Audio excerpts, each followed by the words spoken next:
নমস্কাৰ markets with আকাশ চেনেললৈ আপোনালোক সকলোলৈ স্বাগতম আহকচোন চাওঁ আজি মাৰ্কেট আপডেট আজি মাৰ্কেট ওপেনিং কিমানত হৈছিল 25512.60 যোৱাকালি ক্লোজ কিমানত হৈছিল 25424 তো আজি ভালে এটো যোৱাকালি ক্লোজ আজি কি ওপেনিং হৈছিল গ্যাপ আপ ওপেন হৈছিল কিন্তু গ্যাপ আপ ওপেন হয় অকনমান ওপৰত গল কিমান হাইয়েষ্ট পইণ্ট কিমান 25000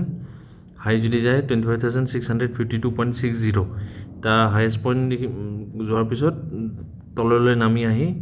ব্ৰেকডাউন কৰিলে আৰু দিনটো এটা পজিশনত গৈ থাকি আজি ক্লোজ কিমানত কৰিলে 25482.50 তো ওভাৰঅল আমাৰ পজিটিভ পাৰ্সেন্টেজ কিমান 0.23% বা ইন টাৰ্মছ অফ পইণ্টছত আমাৰ 57.85 পইণ্টছ যদি আমি টেকনিক্যাল চাৰ্ট চাবলৈ যাওঁ টেকনিক্যাল চাৰ্টটো যদি চাই এইটো আমাৰ 50 ডে মুভিং এভাৰেজৰ পৰা আমি তললৈ নামাই আহাৰ নিচিনা হৈছে 50 ডে মুভিং এভাৰেজটো আমাৰ ৰেজিস্ট্যান্সৰ নিচিনা কাম কৰি আছে বৰ্তমান আৰু এই 200 ডে মুভিং এভাৰেজটো আমাৰ কিয়ৰ নিচিনা সাপোৰ্টৰ নিচিনা কাম কৰি আছে তো এই দুটা আমি যেতিয়ালৈকে আমি ব্ৰেক কৰিব নোৱাৰো হয় আপসাইড বা ডাউনসাইড আমি ডাউনসাইডত ব্ৰেক কৰিব নোৱাৰিলে আমি ডাউনসাইডত নাহো আৰু আপসাইডত আমি ব্ৰেক কৰিব নোৱাৰিলে আমি আপসাইডত যাব নোৱাৰিম তো আমি নিফটি 50 এটা পজিশনতে ঘূৰি আছে এই দুডাল লাইনৰ মাজত আমাৰ নিফটি 50 খন ঘূৰি আছে আমি যদি আজি হিট ম্যাপ খন চাওঁ আজি Nifty 50 hit map HDFC bank -0.32% SBI Bank 2% almost 2% negative ICICI Bank 1.13% positive Shriram Finance আজি পজিটিভত আছিল জিও ফাইনান্সও আজি অকনমান পজিটিভত আছিল ওভাৰঅল মানে মিক্স বুলি ক'ব পাৰি ফাইনান্স সেক্টৰটো এনাৰ্জি মিনাৰেলছ আমাৰ ৰিলায়েন্স আজি বহুত ড্ৰডাউন কৰিছে -2.12% কোল ইণ্ডিয়া আজি 1.78% পজিটিভত আছিল বাকি টেকনলজিক্যাল সাৰ্ভিসেস যদি চাই TCS পজিটিভ মানে আজি আইটি সেক্টৰ অকনমান সাপোৰ্ট লৈছে আইটি সেক্টৰে আজি অকনমান সাপোৰ্ট লৈছে আৰু আজি গ্ৰীনিশ দেখিব পাৰিছে বহুত দিনৰ পিছত আইটি সেক্টৰ আজি গ্ৰীনিশ হৈছে বাকি কনজিউমাৰ ডিউৰেবলছ আজি ধুনিয়া পজিটিভত আছে নন এনাৰ্জি মিনাৰেলছ পজিটিভ সাইডত আছে আৰু কনজিউমাৰ নন ডিউৰেবলছ ফ্ল্যাট বুলি ক'ব পাৰি ইউটিলিটিজ ইন্ডাষ্ট্ৰিয়েল সাৰ্ভিসেস এইবোৰ সব পজিটিভ তো নিফটি 500ৰ এক্সেপ্ট ৰিলায়েন্স আজি বাকি কেইটা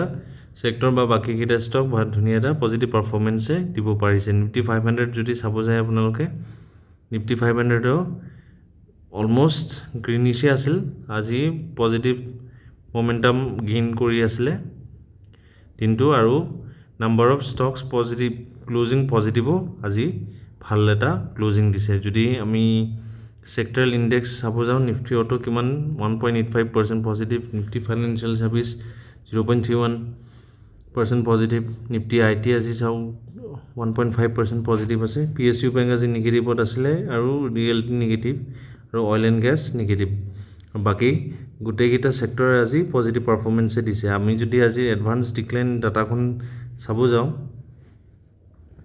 আজি যদি এডভান্স ডিক্লাইন ডাটাখন চাব যাওঁ তো ইয়াৰ পৰা আমি গম পাম যে এডভান্স আজি ডিক্লাইনতকৈ বেছি হেতু আমি নিফটি 500 খন চালেও আমি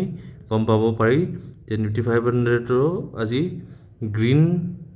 বেছি দেখা পাইছে ৰেডত কেটো হেতু পৰা আমি কম্পাৰেটিভলি চাব পাৰো যে আমাৰ এডভান্স মানে কি আৰু ডিক্লাইন মানে কি এডভান্স মানে পজিটিভ সাইডত ক্লোজ কৰা যোৱাকালিৰ ক্লোজৰ পৰা পজিটিভ সাইডত ক্লোজ কৰা আৰু ডিক্লাইন মানে যোৱাকালিৰ ক্লোজৰ পৰা নেগেটিভ সাইডত ক্লোজ কৰা তো নেগেটিভ সাইডত ক্লোজ কৰিলে ডিক্লাইন বুলি কম আৰু এডভান্স বুলি ক'লে পজিটিভ সাইডত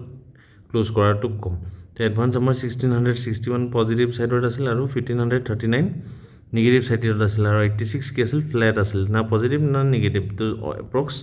0% তে আছিল যোৱাকালিৰ কম্পাৰিজনত আৰু যোৱাকালিৰ যদি FII আৰু DII ডাটা চাব যায় 24 ফেব্ৰুৱাৰী আজি 20 হল আজি হল 25 ফেব্ৰুৱাৰী আজি ডাটাটো এতিয়ালৈকে NSE ৱেবছাইটত আপডেট হোৱা নাই আপডেট হলে মই অহাকালি আপোনালোকক লৈ আহিম তো যেহেতু মই যোৱাকালিৰ ডাটাটো ক'ব পৰা নাছিলো আপডেট নোহোৱাৰ কাৰণে তো আজি চাও যোৱাকালি আমাৰ DII 17872.28 crore বাইং কৰিছিলে আৰু সেল কিমান কৰিছিলে 13831.72 তো ওভাৰঅল ডমেস্টিক ইনষ্টিটিউশন ইনভেস্টৰ 4000 crore মানৰ বাইং কৰিছিলে আৰু FII কিমান সেল কৰিছে 707 crore তো এপ্ৰক্স 3300 মানৰ crore মানৰ বাইং হৈছিলে যোৱাকালি আমাৰ মাৰ্কেটত সেইকাৰণে যোৱাকালি আমি যদি চাওঁ নিফটি ভাল মানে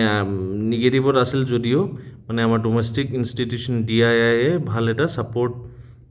দিছে মাৰ্কেটত যদি DII ইমান মানৰ বাইং নকৰিলে হয় তেন্তে আমি যোৱাকালি মাৰ্কেট আৰু বেছি নিগেটিভত দেখা পাল হয়